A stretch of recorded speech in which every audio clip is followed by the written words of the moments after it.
101 YouTube ചാനലിലേക്ക് എല്ലാവർക്കും സ്വാഗതം. ഞാൻ വീണ്ടും വന്നിരിക്കുന്നു. എന്താണെന്ന് വെച്ച് കഴിഞ്ഞാൽ നമ്മൾ തമിഴിൽ കണ്ടതുപോലെ തന്നെ ഒരു ചെറിയ മോട്ടിവേഷൻ വീഡിയോ ആയിട്ട് വന്നതായിട്ട് ഇപ്പോൾ പോവാം. അപ്പോൾ ഷോർട്സ് ഒക്കെ കണ്ടിട്ട് വരുന്നവരാണെങ്കിൽ നമുക്ക് വീഡിയോയിലേക്ക് സബ്ജക്റ്റിലേക്ക് പോവാം. അതിനു മുന്നേ ചെറിയൊരു അന്വേഷണം. കാരണം നമ്മുടെ വീഡിയോ കാണുന്നവരും സബ്സ്ക്രൈബേഴ്സും ഒക്കെ പല പല ഭാഗങ്ങളിലുള്ളവരാണ്.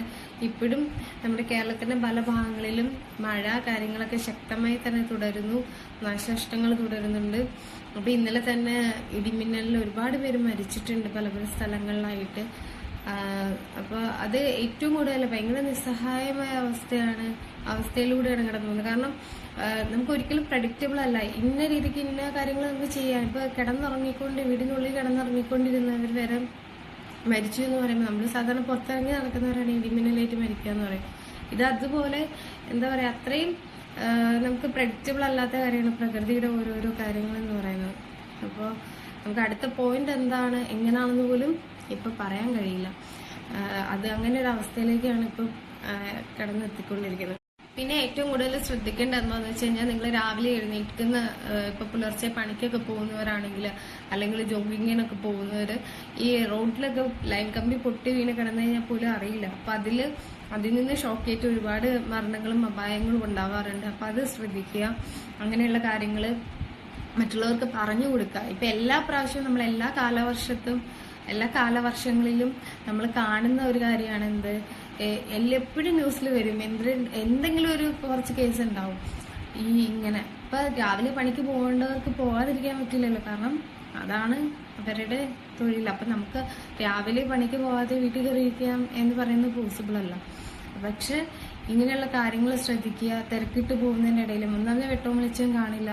അപ്പം കറണ്ട് കെട്ടുള്ള സ്ഥലങ്ങളിലൊക്കെ എന്താണ് കറണ്ട് പോയത് എന്നുള്ള പ്രോപ്പറായിട്ട് അന്വേഷിക്കുക. അങ്ങനെയൊക്കെ മുന്നോട്ട് പോവുക. അപ്പം വ്യക്തമായി ഇതിനെ കുറിച്ച് പറഞ്ഞു പോയി കഴിഞ്ഞാൽ എല്ലാവർക്കും അറിയാവുന്ന കാര്യങ്ങളാണ്, എങ്കിൽ പോലും ഓർമ്മപ്പെടുത്തുന്നേ ഉള്ളൂ. നമുക്ക് നമ്മുടെ വിഷയത്തിലേക്ക് വരാം. നമുക്ക് ഡയറക്റ്റ് യൂട്യൂബിലേക്ക് പറഞ്ഞിട്ട് നമുക്ക് എന്താ പറയാ, വീഡിയോ സ്റ്റാർട്ട് ചെയ്ത് നമ്മുടെ ടോപ്പിക്കിലേക്ക് പോകുന്നത് ശരിയല്ല. കാരണം എന്റെ സബ്സ്ക്രൈബേഴ്സ് അല്ലെങ്കിൽ നമ്മുടെ ഫാമിലിയിൽ എന്നെ കാണുന്നവരെന്ന് പറഞ്ഞാൽ നമ്മളൊരു ടീമാണ് അല്ലേ. അപ്പൊ അവരുടെ വിശേഷങ്ങൾ അറിയുക, പങ്കുവെക്കുക എന്നുള്ളത് ഉത്തരവാദിത്തമാണ്. സോ നമുക്കിനി നമ്മുടെ വീഡിയോയിലേക്ക് പോകാം. Let start. അപ്പോ തംബ്നെയിൽ എന്ന് പറഞ്ഞു കഴിഞ്ഞാൽ സെൽഫ് കെയർ അല്ലെങ്കിൽ സെൽഫ് ലവ് എന്ന് പറയുന്നത് സെൽഫിഷ് ആണോ എന്നുള്ളതാണ്. അതായത് സെൽഫ് കെയർ അല്ലെങ്കിൽ സെൽഫ് ലവ് എന്ന് ഞാൻ ഉദ്ദേശിച്ചിരിക്കുന്ന ആ ഒരു രണ്ട് വേർഡ് എന്ന് പറയുന്നത് കുറച്ച് മീനിങ് ആയിട്ടുള്ള, അല്ലെങ്കിൽ ചിലപ്പോൾ മറ്റുള്ളവരിൽ നിന്ന് ചിന്തിക്കുന്നേക്കാൾ കുറച്ചും കൂടി വ്യത്യസ്തമായിട്ടുള്ള ഒരു മീനിങ് ആയിരിക്കാം അതിൽ ഉൾപ്പെട്ടിട്ടുണ്ടാവുക. അപ്പോൾ ഇത് കാണുന്നവരെ എങ്ങനെ അവരെ ഇൻഫ്ലുവൻസ് ചെയ്യും എന്നുള്ളത്, അതായത് പല രീതികളിൽ പലരിലും ഇൻഫ്ലുവൻസ്ഡ് ആവാം, അല്ലെങ്കിൽ അവരുടെ തിങ്കിങ് അല്ലെങ്കിൽ തോട്ട്സ് എന്ന് പറയുന്നത് പല രീതിയിലേക്കും പോയിന്ന് വരാം. അപ്പോൾ എങ്ങനെ ഒരു റിലേഷൻഷിപ്പിൽ നമ്മൾ എടുത്തു കഴിഞ്ഞാൽ അതിൽ കുറച്ചും കൂടി ഹോൾഡ് ചെയ്ത് എപ്പോഴും പിടിക്കാൻ ഭയങ്കര ബുദ്ധിമുട്ടുള്ള ആളുകളാണെങ്കിൽ, അല്ലെങ്കിൽ എങ്ങനെ ആ റിലേഷൻഷിപ്പ് എപ്പോഴും ഹോൾഡ് ചെയ്ത് എപ്പോഴും അടിയുണ്ടാക്കിക്കൊണ്ടിരിക്കുന്ന ഒരു ഇതാണെങ്കിൽ, അതൊരു ഹസ്ബൻഡ് വൈഫ് ആണെങ്കിലും അല്ലെങ്കിൽ ഒരു ലവേഴ്സ് ആണെങ്കിലും അല്ലെങ്കിൽ ഏത് ഫാമിലി പരമായിട്ടാണെങ്കിലും ഒക്കെ അങ്ങനെ ബുദ്ധിമുട്ട് അനുഭവിക്കുന്നവർ മാത്രം, അല്ലെങ്കിൽ അവർക്ക് മാത്രം ചിലപ്പോൾ ഇത് ഒരു പെയിൻ ഉള്ളവർക്കായിരിക്കും ചിലപ്പോൾ ഇത് മനസ്സിലാക്കാൻ സാധ്യത ഉണ്ടാവുക. എന്താണെന്ന് വെച്ച് കഴിഞ്ഞാൽ, നമ്മൾ ഏറ്റവും കൂടുതൽ സെൽഫ് ലവ് അല്ലെങ്കിൽ സെൽഫ് കെയർ എന്തിനു വേണ്ടിയിട്ടാണ് എന്നുള്ളതാണ് ഫസ്റ്റ്. അതിന്റെ പർപ്പസ് എന്താണ്? സെൽഫ് ലവ് എന്ന് പറയുന്നത്, സെൽഫ് കെയർ എന്ന് പറയുന്നത് നമ്മളെ കുറച്ചും കൂടി നമുക്ക് നമ്മളെ തന്നെ പ്രയോറിറ്റൈസ് ചെയ്യാം, ഇതാണ് ഉദ്ദേശിക്കുന്നത്. ഇനി എപ്പോഴാണ് നമ്മുടെ ഈ സെൽഫ് കെയർ എന്ന് പറഞ്ഞ ആ ഒരു സ്വയം നമ്മളെ തന്നെ പ്രയോറിറ്റൈസ് ചെയ്ത് അല്ലെങ്കിൽ ഇമ്പോർട്ടന്റ് കൊടുത്ത് ഒരു പ്രാധാന്യം നമ്മൾക്ക് തന്നെ ഒരു പ്രാധാന്യമായ ഒരു ഘടകമാണ് എന്ന് ചിന്തിച്ച് നമ്മൾ പോയിട്ട് ലാസ്റ്റ് എപ്പോഴാണ് ഇതൊരു ഡേഞ്ചർ സോണിലേക്ക് എത്തുക, അല്ലെങ്കിൽ ഈ concepts when it leads to selfish അല്ലെങ്കിൽ സെൽഫിഷ് ആയിട്ടുള്ള ഒരു മൈൻഡിലേക്ക് മാറുക എന്ന് പറയുന്നത് എപ്പോഴാണ്? അതായത് നമ്മൾ ഈ പറയുന്ന കാര്യങ്ങളിൽ അല്ലെങ്കിൽ നമ്മളിൽ പ്രയോറിറ്റൈസ് ചെയ്ത് വന്നു കഴിയുമ്പോൾ ചുറ്റുമുള്ള കാര്യങ്ങളെ നമ്മൾ കാണാതെ, ചുറ്റുമുള്ള വ്യക്തികളെ കാണാതെ, ചുറ്റുമുള്ള ഡ്യൂട്ടീസ് ആൻഡ് റെസ്പോൺസിബിലിറ്റീസ് കാണാതെ, ചുറ്റുമുള്ള റിലേഷൻസ് അതിന് വാല്യൂ കൊടുക്കാതെ, അതിന് ഒരു മീനിങ്ങും കൊടുക്കാതെ നമ്മളിൽ തന്നെ തീർത്തും ഫോക്കസ്ഡ് ആയിട്ട് നമ്മുടെ കാര്യങ്ങളിലേക്ക് മാത്രം മാറുമ്പോഴാണ് അതൊരു ഡേഞ്ചർ സോൺ അല്ലെങ്കിൽ ഒരു തെറ്റായ ഒരു കാര്യം എന്ന് നമുക്ക് പറയാൻ പറ്റും. അല്ലെങ്കിൽ അത് തീർത്തും എന്താ പറയാ, ഒരു നമ്മളിൽ തന്നെ ഏറ്റവും മറ്റുള്ളവർക്കും അതൊരു ബുദ്ധിമുട്ടാവുക എന്ന് പറയുന്നത്. ദാറ്റ് മീൻസ് അവരെ നമുക്ക് സെൽഫ് ലവർ എന്ന് വിളിക്കാം. അതല്ലാത്ത പക്ഷം ഒരു സെൽഫ് കെയർ ഉണ്ടായിരിക്കുക അല്ലെങ്കിൽ ഒരു ലവ് ഉണ്ടായിരിക്കുക എന്ന് പറയുന്നത്, നമ്മളെ തന്നെ സ്നേഹിക്കുക എന്ന് പറയുന്നതിൽ വലിയ തെറ്റൊന്നുമില്ല. അപ്പോൾ അത് ഏറ്റവും കൂടുതൽ നമ്മുടെ ഇമോഷൻസിനെ സ്റ്റെബിലൈസ് ചെയ്യുകയാണ് ചെയ്യുക, നമ്മുടെ കാര്യങ്ങളെ സ്റ്റെബിലൈസ് ചെയ്യുകയാണ് ചെയ്യുക. ഏറ്റവും കൂടുതൽ നമ്മുടേതായ ലക്ഷ്യങ്ങളെ വളർത്തിയെടുക്കുകയും നമുക്ക് നമ്മുടേതായ കുറച്ച് അഭിപ്രായങ്ങൾ അല്ലെങ്കിൽ നമുക്ക് നമ്മുടെ ഇഷ്ടങ്ങൾ അത് നേടിയെടുക്കാനും കണ്ടെത്തുവാനും സഹായിക്കുകയാണ് ചെയ്യുക. ആക്ച്വലി ഈ പറയുന്ന സെൽഫ് കെയർ അല്ലെങ്കിൽ സെൽഫ് ലവ് ഇതൊരിക്കലും ഒരു ഡേഞ്ചർ അല്ല, ഒരു വ്യക്തിക്ക് എപ്പോഴും വേണ്ട കുറച്ച് കാര്യങ്ങളാണ്. പിന്നെ അതുപോലെ തന്നെ നമ്മൾ ഒരിക്കലും ഒരു റിലേഷനിലും ഒരു കാര്യങ്ങളിലും 100% നമ്മളെ തന്നെ ഒരിടത്തും കൊണ്ട് ഇൻവെസ്റ്റ് ചെയ്യാതിരിക്കുക. അതാണ് ഏറ്റവും വലിയ ഒന്നാമത്തെ കാര്യം. അത് ഒരുപക്ഷെ അങ്ങനെ ഉണ്ടാവുന്ന റിലേഷൻ ഉണ്ടായിരിക്കാം, പക്ഷെ എന്ന് കരുതി എല്ലാം ഒരുപോലെ ആയിരിക്കണം എന്നില്ല. അപ്പൊ നമ്മുടെ തന്നെ കൺട്രോളിൽ നമുക്ക് നിർത്താൻ കഴിയണമെങ്കിൽ കുറച്ചൊക്കെ നമ്മുടെ കാര്യങ്ങൾക്ക് പ്രയോറിറ്റൈസ് ചെയ്യും, നമ്മുടെ കാര്യങ്ങൾ കുറച്ചും കൂടെയും സീരിയസ് ആയിട്ട് അതിനെക്കുറിച്ച് ആലോചിക്കുകയും ചിന്തിക്കുകയും പ്ലാൻ ചെയ്യുകയും മുന്നോട്ട് പോവുകയൊക്കെ ചെയ്തു കഴിഞ്ഞാൽ ഒരു പരിധി വരെ നമ്മുടെ ലൈഫിൽ ഉണ്ടാവുന്ന പ്രശ്നങ്ങളെ നമുക്ക് മാറ്റി നിർത്താൻ പറ്റും. അതായത് നമുക്ക് ആവശ്യമില്ലാതെ നമ്മൾ വലിച്ചു വെക്കുന്ന കുറേ തലവേദനകളുണ്ട്, അത് അതിൽ നിന്നൊക്കെ നമുക്ക് കുറച്ചും കൂടി ഈസി ആയിട്ട് പുറത്തെടുക്കാൻ പറ്റും.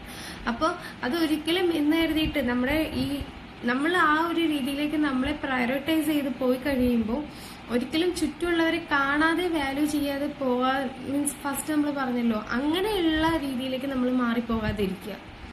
അപ്പോൾ നമ്മൾ ഒരു ഡ്രീം ഫോക്കസ് ചെയ്യുക, അല്ലെങ്കിൽ ഒരു എയിം, നമുക്ക് ഇന്ന കാര്യങ്ങൾ ചെയ്യണം അല്ലെങ്കിൽ ഇന്ന കാര്യങ്ങൾ നമുക്ക് അച്ചീവ് ചെയ്യണം, ഇന്ന കാര്യങ്ങൾ നമുക്ക് നേടിയെടുക്കണം എന്നുള്ള ഒരു ഉത്തമ ബോധ്യം നമുക്കുണ്ടെങ്കിൽ അല്ലെങ്കിൽ ആ ഒരു വിഷൻ ഉണ്ടെങ്കിൽ നമുക്ക് തീർച്ചയായിട്ടും ഇത്തരത്തിലുള്ള പ്രശ്നങ്ങളെ നമുക്ക് ഓവർകം ചെയ്യാൻ പറ്റും. ഇപ്പം ഒരു വ്യക്തി തന്റെ എല്ലാ, അതായത് അവരുടെ എയിം, അവരുടെ ഡ്രീം, അവർ എങ്ങനെ മുന്നോട്ട് പോകണം ഇതെല്ലാം പ്ലാൻ ചെയ്ത് അവരുടെ ലൈഫ് ഇങ്ങനെ പടിപടിയായിട്ട് ചാർട്ട് ചെയ്ത് കഴിയുമ്പോൾ അവരതിന് വേണ്ടിയിട്ട് ഉള്ള ഹാർഡ് വർക്കിലായിരിക്കും സ്വാഭാവികമായിട്ടും. അപ്പൊ അങ്ങനെ പോകുന്ന ഒരു വ്യക്തിക്ക് പുറത്തുള്ള തലവേദന പോയി എക്സ്ട്രാ നമുക്ക് തലയിട്ട് വലിക്കാനുള്ള ഒരു തിങ്കിങ് കപ്പാസിറ്റി ഉണ്ടാവില്ല, അല്ലെങ്കിൽ ആ ഒരു നേച്ചറെ അവരിൽ നിന്ന് മാറിപ്പോവും.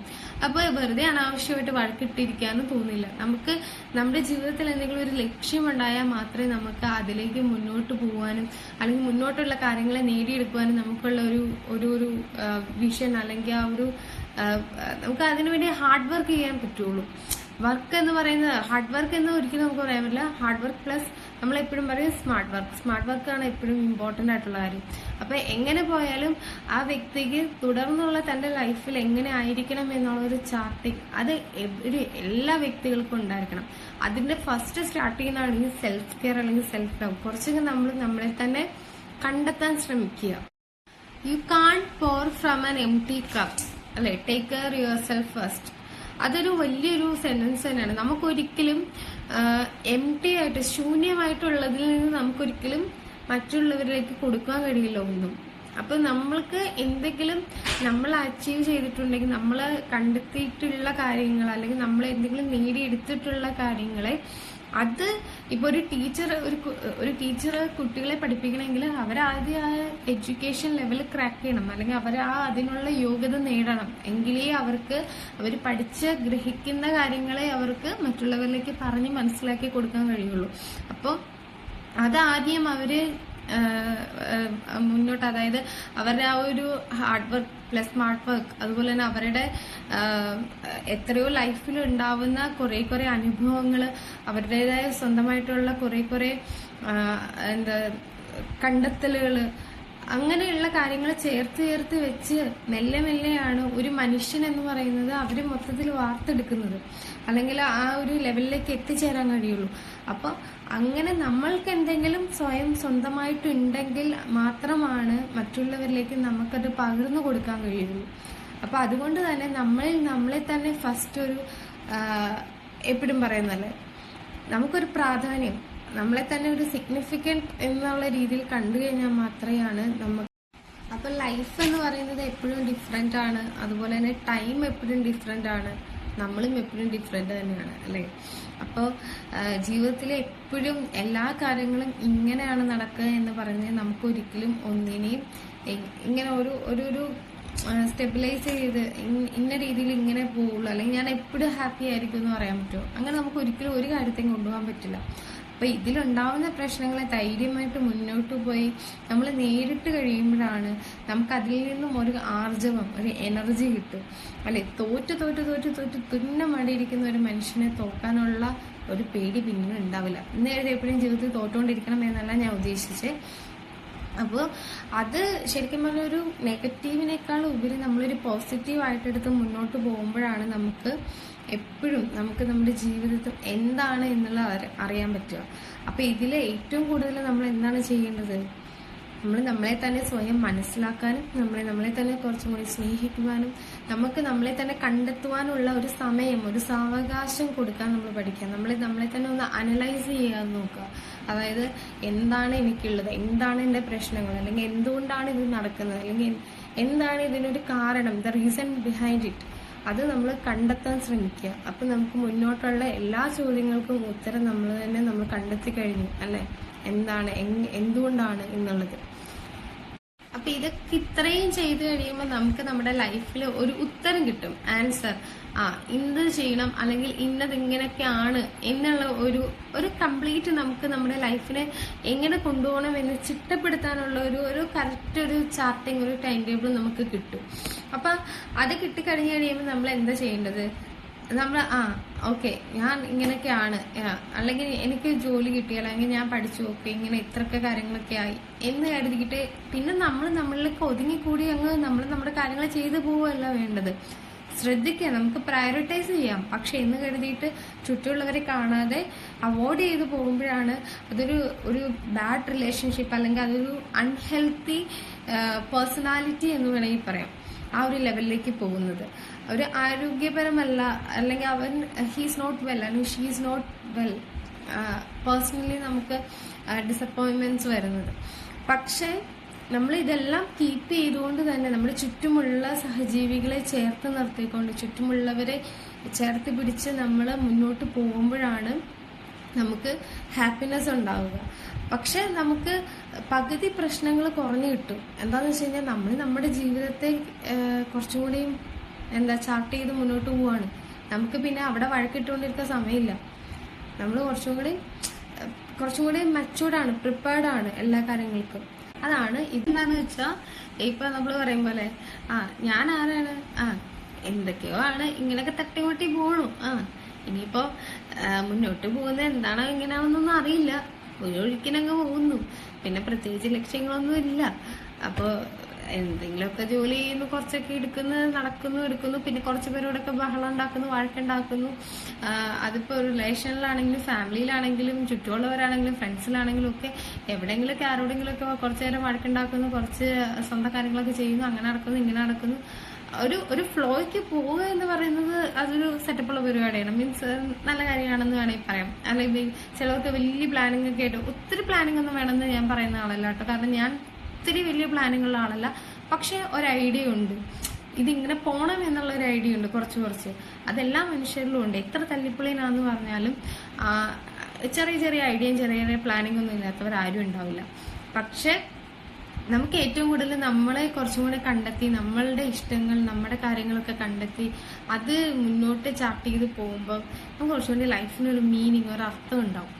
അതെന്ന് പറയുന്നത് ഈ പറയുന്ന വഴക്കിനെ ഒഴിവാക്കാൻ ഒരുപാട് സഹായിക്കും. കാരണം മറ്റുള്ളവരിലേക്ക് നമ്മൾ അധികം ഫോക്കസ്ഡ് ആവില്ല. നല്ല ബെനിഫിറ്റ് അതിനുണ്ട്. അത് മനസ്സിലാക്കുക, മുന്നോട്ട് പോവുക, തിരിച്ചറിയുക. ഇനി ഞാൻ എന്താണ് ഈ ടോപ്പിക്കിനെ കുറിച്ച് അധികം സംസാരിച്ചുകൊണ്ടിരുന്നു കഴിഞ്ഞാൽ നിങ്ങൾക്കും എനിക്കും അതിന് മുഷ്കായിരിക്കും. കാരണം ഏകദേശം നമ്മളൊരു കണ്ടന്റിനെ കുറിച്ച്, ഈ ഒരു ടോപ്പിക്കിനെ കുറിച്ച് പറഞ്ഞ് ഡിസ്കസ് ചെയ്യേണ്ട പോയിന്റ്സ് എല്ലാം ഡിസ്കസ് ചെയ്തു. ഇനി എന്താ ചിന്തിക്കേണ്ടതെന്ന് വെച്ച് കഴിഞ്ഞാൽ നിങ്ങളെ തന്നെ ചിന്തിച്ചു നോക്കുക. നമുക്ക് നമ്മളെ തന്നെ ഒരു വാല്യൂ കൊടുക്കുക. എങ്ങനെയാണ്, എന്തുകൊണ്ടാണ്, അല്ലെങ്കിൽ എങ്ങനെയൊക്കെ ചാർട്ട് ചെയ്യണം, എങ്ങനെയൊക്കെ ചിട്ടപ്പെടുത്തണം എന്ന് മുന്നോട്ട് ചിന്തിക്കുക, പോവുക. അതാണ് ചെയ്യാനുള്ളത്. പിന്നെ എന്ന് കരുതി ചുറ്റുമുള്ളവരെ കണ്ണി കാണാതിരിക്കുക എന്നുള്ളതല്ല. അവരെല്ലാവരും ചേർത്ത് പിടിച്ച് നമ്മൾ നമ്മുടെ സ്വപ്നങ്ങൾ നേടിയെടുക്കാൻ എല്ലാവരുടെയും സപ്പോർട്ട് നമുക്ക് വേണം. ആരുടെയും സപ്പോർട്ടില്ലാണ്ട് നമുക്ക് ഒരിക്കലും ഒന്നും ചെയ്യാൻ കഴിയില്ല. ഭൂമിയിൽ ആരും ഒന്നും ആയി തീരാനും പോകുന്നില്ല.